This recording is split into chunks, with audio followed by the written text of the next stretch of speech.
evangelização,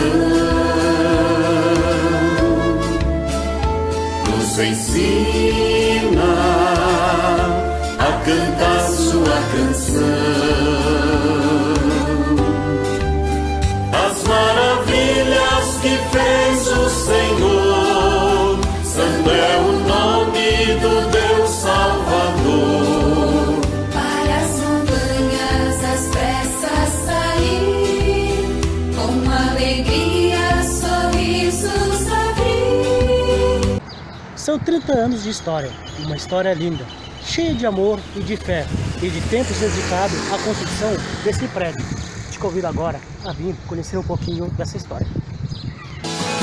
Os sonhos de Deus são maiores que os seus, tão grandes que nem pode imaginar. Não desanime, filho, eu vim te consolar. Nas minhas promessas volte a acreditar. Os sonhos de Deus são maiores que os teus, por isso vale a pena acreditar. O dia está chegando, eu vou te renovar. Na minha presença tu vais prosperar.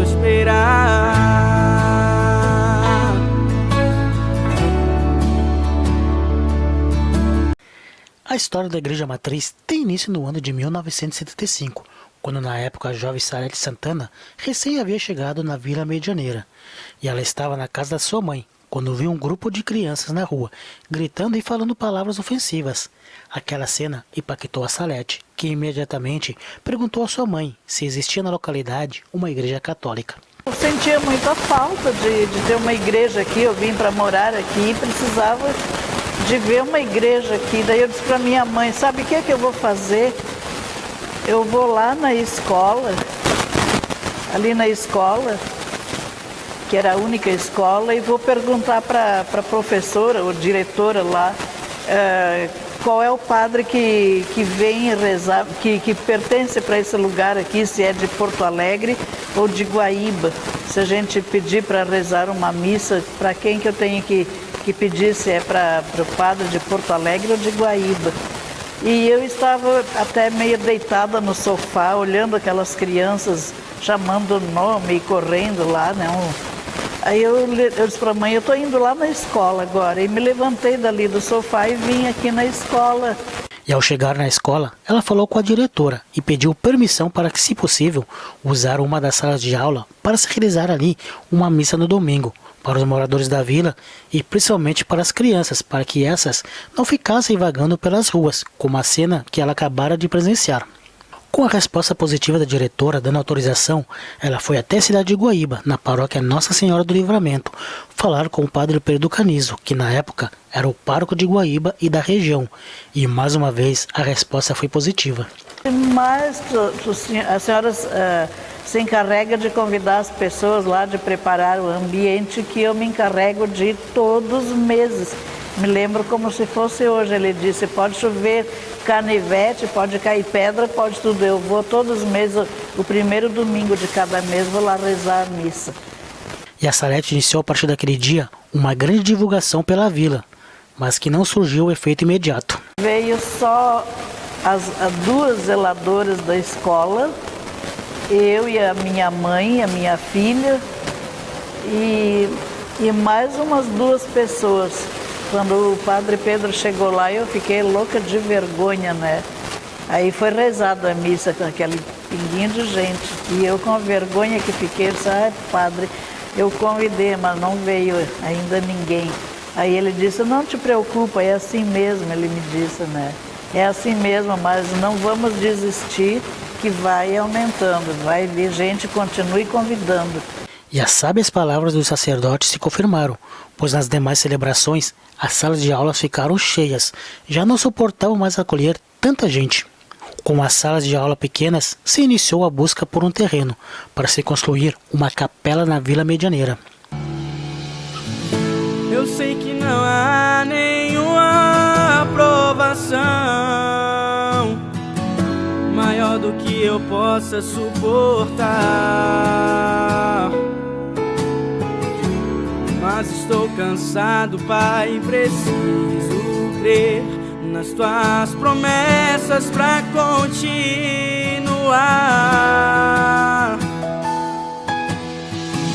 Eu sei que me livrastes das acusações, mas estou cansado de chorar. Espírito Santo, vem me renovar. Só tua presença pra me alegrar.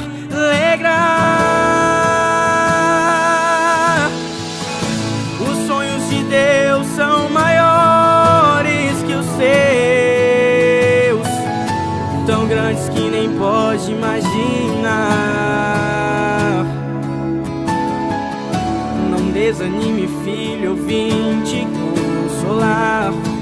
Nas minhas promessas, volte a acreditar. Com as celebrações lotadas e com o sonho de se ter uma igreja no local, o padre também queria que ali tivesse aulas de catequese e escolheu a Salete para ser uma catequista. E mesmo insegura, mas com o apoio do pároco, ela aceitou e iniciou as aulas de primeira Eucaristia. Quando ele viu que já tinha muita gente aqui, ele me disse: Salete, tu poderia dar catequese lá na escola? Aí eu disse: padre, eu nunca fui catequista. Aí ele disse: mas tu ensina para as crianças o que tu sabe, que está muito bom. E aí eu mando uma irmã, tempo da irmã Flora, ela lá te ajudar um pouquinho e tu aceita? Aí eu disse: ai, padre, eu vou pensar. E aí sempre o padre me falava, dali 1 ano. Levou 1 ano o padre Pedro me pedindo e eu não queria, porque eu não era catequista, não tinha nunca sido catequista, né? Aí dali 1 ano, numa festa de um casamento que ele fez lá em Guaíba, de uma colega minha, uma colega de serviço e amiga, né? Ela me convidou para madrinha de casamento dela e eu fui. Aí eu sei que nesse casamento foi o dia que eu disse pro padre Pedro, ele ficou assim atrás de mim enquanto os noivos assinavam, ele disse: Salete, tu não decidiu ainda de dar catequese? Aí eu disse: tá, padre, eu vou dar catequese, sim. E ele disse: ai, que bom, então vou fazer uma lista das crianças nas escolas e vou levar para ti. Aí ele veio com uma lista de 48 crianças e me entregou, né, para mim dar catequese. Mas a Salete e os demais fiéis alimentavam o sonho de se ter um terreno, e ela até conseguiu um, que seria no futuro bairro Cidade Verde. Mas o padre não quis lá, disse que queria que fosse ali, pertinho da escola que acolheu eles durante esse período. Então a Salete, mais uma vez, enfrentou uma luta para conseguir o terreno, e ela durou longos 3 anos. Esta é a rua Cone Boucher, aqui na cidade de Guaíba, e como você pode ver, quem utiliza ela é preciso subir uma imensa lomba. Este trajeto a Salete fazia quase todos os domingos, quando ela ia participar da Santa Missa aqui na paróquia Nossa Senhora do Livramento, ou quando ela ia durante a semana para conversar com o padre da época, para falar como estavam indo os trâmites para conseguir um novo terreno para a futura igreja na Vila Rio de Janeiro. E durante essas subidas, às vezes a Salete ficava desanimada, e nesse momento ela pedia forças à Nossa Senhora para que ela não desistisse do sonho de construir na vila uma futura igreja. Eu ia lá em Guaíba nas missas, porque era só lá, né? E quando tinha aqui, aí eu vinha sempre dizendo: minha mãe, me ajude, ajude. Parece que eu ouvia a Nossa Senhora. Às vezes eu começo a pensar na Nossa Senhora do Caravaggio, parece que aparecia para aquele índiozinho, né? E olha, parece assim que aconteceu a mesma coisa comigo. Eu não enxergava ela, mas parece que eu ouvia ela conversando comigo e pedia, parece, para ter uma igreja aqui. Eu conversava, eu descia aquela lomba lá da igreja de Guaíba e vinha dizendo: mãezinha, me ajuda, eu vou conseguir, nós vamos conseguir. Eu vinha dizendo para ela, né? Daí, até que chegou, depois de 3 anos, eu fui de novo lá no Seu Gageiro e aí ele disse assim, bem sério para mim: eu não vou te dar um terreno para a igreja lá. Aí eu fiquei triste, e aí ele deu uma risadinha e disse: eu não vou te dar um terreno, eu vou te dar 2 terrenos. Com o terreno conseguido, o sonho de ver a igreja construída começa a ganhar cores e se deu início à construção do futuro templo religioso, e muitas mãos ajudaram a levantar ele.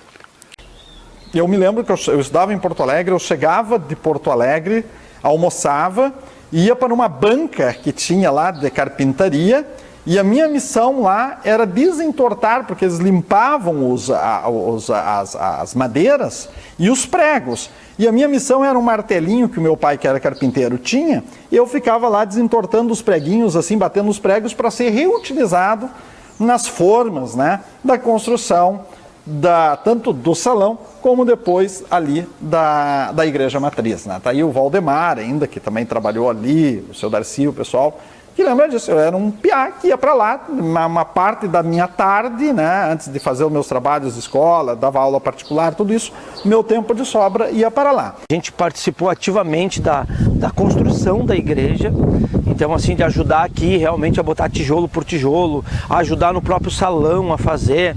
Eu me lembro que para botar água na casa do Padre Eugênio, a missão do grupo era o quê? Abrir um buraco da casa do padre até o salão, trazendo uma mangueira, passar para botar água na casa do padre, porque era difícil, não tinha as vantagens que hoje tem.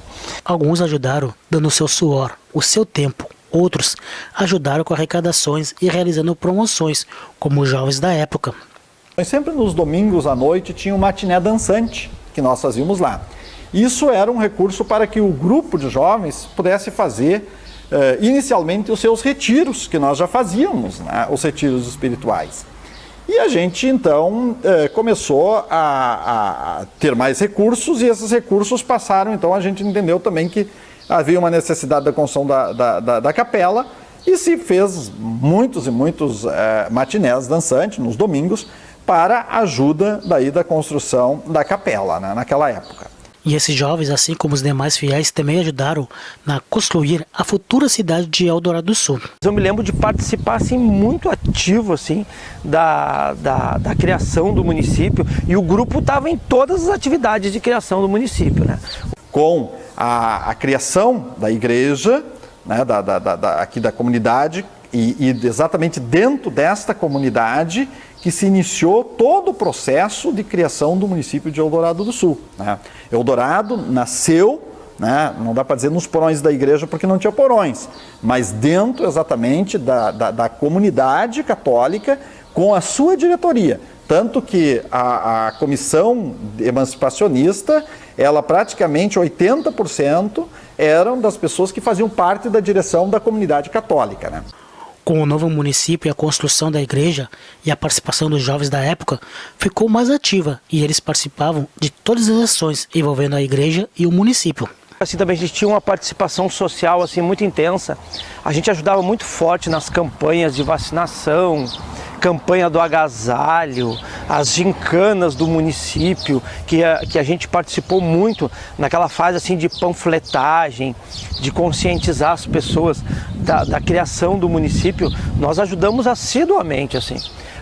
Me lembro assim, o Marginato, Inês, Carla, o falecido Israel, o Milton, pessoas assim que a Cirlei, pessoas que contribuíram muito para que se atingisse os objetivos. Né? Como vimos, o Jupa contribuiu e muito para a história de Eldorado do Sul e da igreja, e ele teve início no ano de 1985.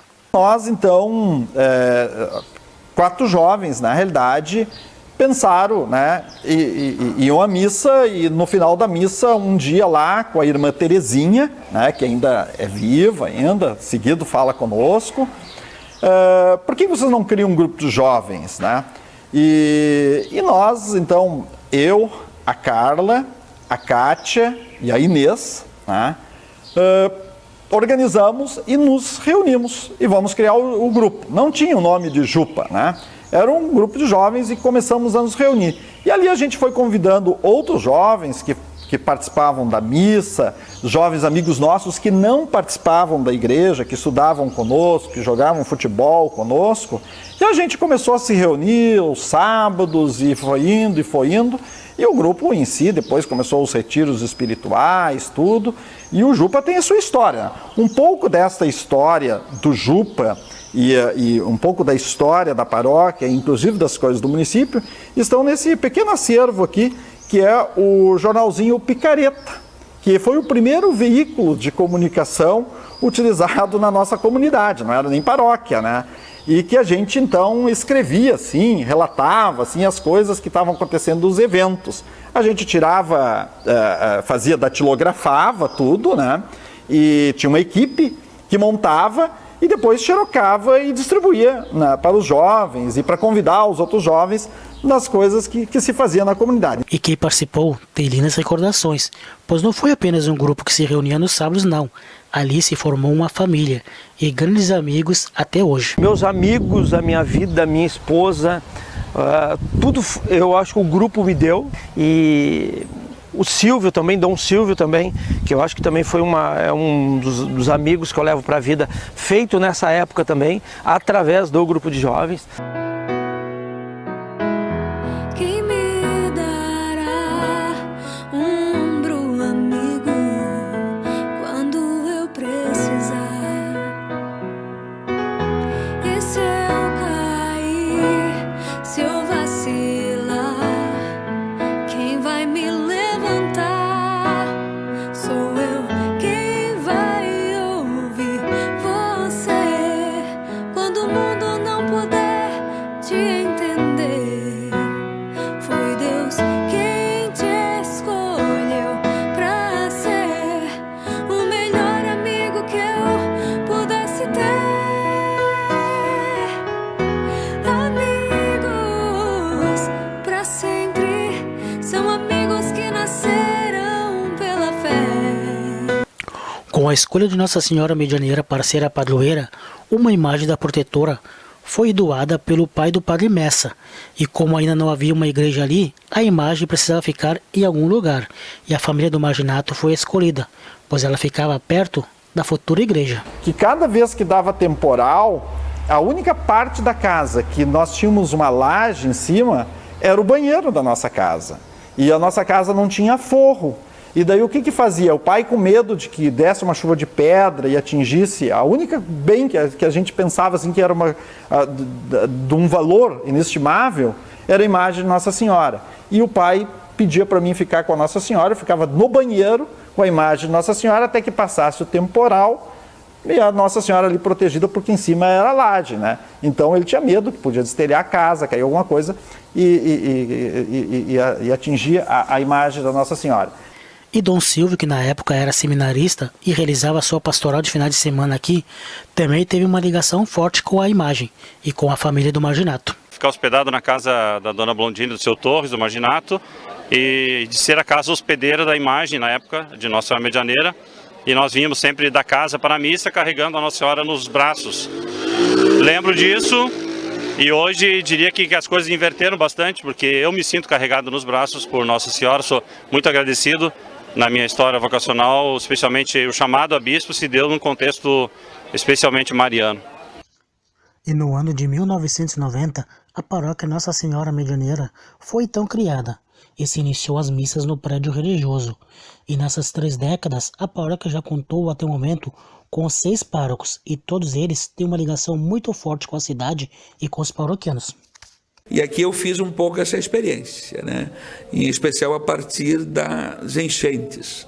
Foi um momento que me apavorei bastante, né? Porque era enchente, era água, era desabrigados, e eu tive ali uma experiência, talvez nunca tinha experimentado isso. Imagina eu que passei o serviço militar, fiz testes de guerra, me preparei para algumas coisas a mais dentro do quartel, e trabalhar junto, preparando para uma guerra ou simular alguma coisa, é interessante. Agora imagina tu experimentar isso, né? Uma guerra, entre aspas, de caridade, de solidariedade. Isso eu experimentei com o povo de Eldorado, né?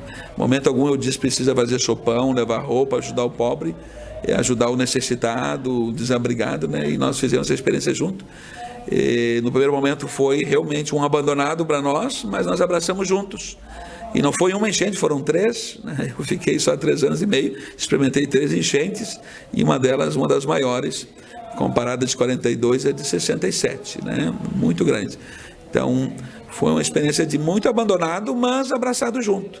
E senti que o povo, a fé do povo também ajudou a formar a minha, né, e a minha. Quando o senhor passou aqui, durante esses 8 anos, não tem como não dizer mais. Muitas vocações surgiram, muitos jovens para o seminário e uma ordenação diaconal. Hoje nós temos 2 padres lá que podemos dizer que o senhor deu um empurrãozinho. Como é que o senhor avalia esse momento que o senhor aqui?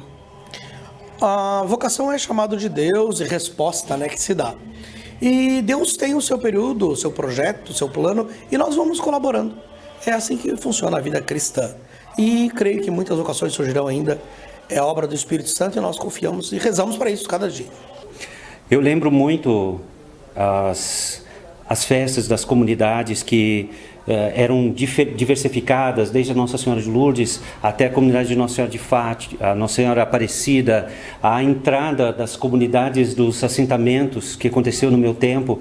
Tudo isso foi muito especial para mim e acrescentou na minha experiência algo muito especial. E eu me emociono e peço que Deus possa continuar abençoando a todos os devotos de Nossa Senhora, a todo o povo de Eldorado do Sul, porque foram momentos ricos, Nelson, Pascom, foram momentos, eu olhei no meu canto ali, olhava o povo se emocionando, todas as noites a igreja estava lotada. Então, não tenho como não agradecer a você, eldoradense. Não tenho como. Como eu falei, desde as expressões mais simples, como vim limpar a sacristia, até o grande palco. Porque Deus é dono das pequenas coisas. Obrigado, Eldorado. Nossa Senhora merece e vocês merecem dias melhores. Todos os 6 párocos que por aqui passaram deixaram um pouquinho da sua história, do seu carinho e do seu amor para o povo eldoradense. Mas teve um que foi especial. Foi o nosso primeiro pároco, o padre Eugênio Mês. Este marcou a vida de todos os eldoradenses e mesmo fazendo 20 anos da sua partida, o povo jamais esqueceu. E aquelas pessoas que tiveram o convívio mais próximo com o sacerdote guardam dele uma linda recordação e uma lembrança, e principalmente o ensinamento que ele deixou para eles. A imagem do Padre Eugênio na minha memória aparece muito como alguém muito acolhedor, né? A pessoa assim de referência para a comunidade, muito respeitado. Então isso eu tenho uma grande admiração por essa figura que marcou a minha vida, a vida da comunidade, a vida da nossa cidade, na verdade, né? Padre Eugênio, eu tive a alegria de ter um contato muito próximo com ele, e eu posso dizer que foi pelo incentivo dele que eu comecei de fato a participar na comunidade de fé aqui na Paróquia Nossa Senhora Medianeira. E isso eu tinha creio que uns 8, 9 anos. E eu tive também a alegria de estar na última celebração em que o Padre Eugênio conduziu aqui na comunidade. E até hoje eu me recordo o que ele nos disse naquela noite, citando São Paulo, que diz: olha, combati o bom combate, guardei a fé, completei a corrida. E lembro de ele ter falado muito esta frase, pedindo que nós rezássemos por ele, que ele iria para uma viagem a Brasília e ele tinha bastante medo de avião. Então naquela noite convidou muito a comunidade a rezar por ele, e me lembro desta celebração e depois me recordo dele voltando do aeroporto de Guarulhos no caixão, né? Então é uma cena que me marcou muito, assim. Me lembro do Padre Eugênio, entregando, quando era bem pequeno, as balas, pirulitos, até o chimarrão, me lembro de tudo isso, né? Então, Padre Eugênio, para mim, ao menos, me cativou muito. Não posso esquecer, entre tantas coisas, o Padre Eugênio deitado no chão frio da cozinha, daquela pequenina casa de madeira, o único lugar que trazia algum conforto nos dias quentes de verão, enquanto construía a casa paroquial na qual ele nunca entrou. Sempre pensando no melhor do povo, mas despreocupado com o seu próprio conforto e bem-estar, doando-se pelos outros. O Marginato, podemos dizer que foi um privilegiado de ter tido um contato mais próximo com o sacerdote, inclusive ganhando dele um presente todo especial, e que agora ele quer dividir com os demais paroquianos. Na época dele, uma relíquia que hoje é uma relíquia dele, né? Que é exatamente a teca, né? para que eu pudesse atender os doentes da nossa comunidade. Hoje está de minha posse, eu sei a intenção do Frei Márcio, que já manifestou isto, de trazer os restos mortais do Padre Eugênio aqui para Eldorado, de ter o busto do Padre Eugênio aqui na Praça Matriz. E eu também quero, isso eu recebi de presente como ministro, mas eu quero devolver para a paróquia Nossa Senhora Medianeira como uma relíquia, do primeiro pároco, exatamente aquilo que o Padre Eugênio recebeu lá quando ele foi ordenado sacerdote, E ele me deu de presente para que eu pudesse atender a comunidade, que é a teca, e o corporal aqui, e que isso vai, claro, ficar aos cuidados da nossa paróquia, que eu acho que é quem vai cuidar das relíquias e que vai cuidar exatamente para a sua história e o patrimônio dessa história, Então, com emoção que eu depois, a hora que ali o Frei Márcio começar a ir para fazer organizar a vinda dos restos mortais e esse relicário aí do Padre Eugênio, eu quero contribuir, porque isso pertence não a mim, mas pertence a toda a comunidade, à história da nossa comunidade, São 30 anos de história de uma paróquia que teve seu início no ano de 1975 e ela é dedicada a Nossa Senhora. E durante esse tempo todo, ela levou até o seu filho Jesus muitos pedidos eldoradenses e muitos deles foram atendidos. Eu sempre venho rezar às 7 horas da manhã e sempre pedindo a graça para os filhos, Então, e um dos meus filhos fez o concurso da brigada e foram todos chamados e ele estava ansioso que ele não tinha sido chamado ainda. Aí eu disse para ele, agora vai começar a novena da Medianeira e eu vou fazer a novena da Nossa Senhora Medianeira e vou continuar pedindo para ela, porque eu disse, eu tenho quase certeza que antes que termine a novena, nós vamos ter uma notícia. E realmente, eu fiz a novena todos os dias, todas as noites, pedindo por todos os 3 meus filhos, mas de modo especial para ele que estava nessa ansiedade da busca, da vinda desse concurso. Quando estávamos eu fiz a sexta-noite, daí pela manhã eu vim trabalhar aqui no convento, ele me liga dizendo que saiu o resultado do concurso, que eles estão sendo chamados, que ele estava na lista, que ele é um dos primeiros da lista, que ele e a namorada dele, então, com mais outros, acredito que mais de 800 jovens estavam nessa espera, e saiu esse resultado do concurso.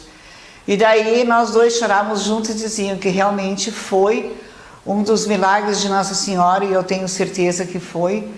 Hoje a paróquia recebe diariamente inúmeros devotos que participam da Santa Missa.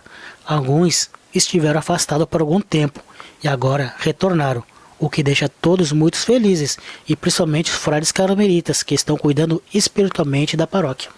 Temos percebido que muitas pessoas têm voltado, muitas pessoas têm pedido para entrar nas pastorais, querendo dar sua contribuição, seja ajudando a cuidar da igreja, fazer algum tipo de trabalho, ou seja, aos poucos, isso não se consegue da noite para o dia, aos poucos, os católicos da nossa cidade vêm tomando consciência da sua missão. Nossa Senhora vai agindo, vai transformando, corações estão sendo curados, muitas pessoas estão voltando e que todos sejam muito bem-vindos. Eu diria não uma diferença, mas um acréscimo, um engrandecimento, um diferencial que vai acontecendo. São 3 décadas de história de amor, de fé, de sonhos realizados e de amigos que foram conquistados, de choros, como no dia da morte do nosso primeiro pároco, e de alegria, ao ver uma criança ser batizada ou receber os sacramentos da primeira comunhão e da crisma, de ver aquele jovem que cresceu dentro da igreja se casar e começar a construir uma família sob os ensinamentos de Deus e da Santa Igreja, e também de ver aquele menino que aos domingos ajudava como coroinha na missa se tornar hoje um padre. E aliás, isto Eldorado sabe muito bem, pois é conhecido como o berço das vocações, pois já demos para a Arquidiocese de Porto Alegre 5 sacerdotes e iremos dar muito mais ainda, pois afinal de contas são apenas 30 anos, temos muito mais ainda pela frente. E parabéns, paroquianos e povo de Eldorado do Sul, essa história é de vocês e daqueles que passaram e deixaram a sua marca e hoje já estão na casa do Pai. Foi cada um que escreveu ela e continuarão escrevendo, pois afinal de contas, a cada dia que passa, uma nova página é escrita.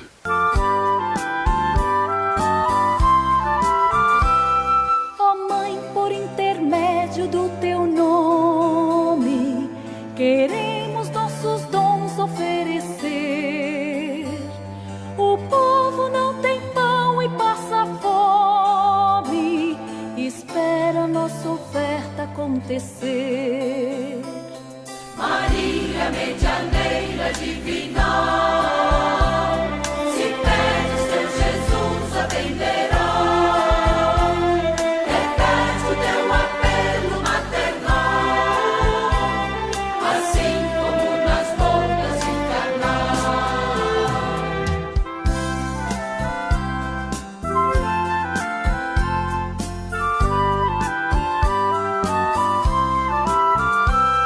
Ó Mãe, por teu materno sentimento, queremos nossos dons oferecer.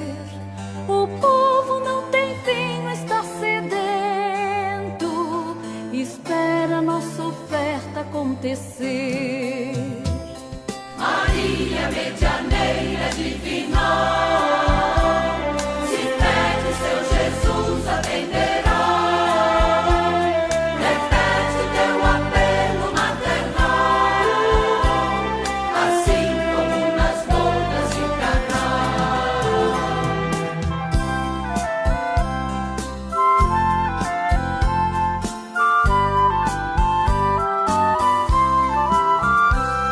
Pedido de um materno coração, o filho certamente escutará. Jesus, por tua santa intercessão, em vida nossos dons transformará. Maria, medianeira divina,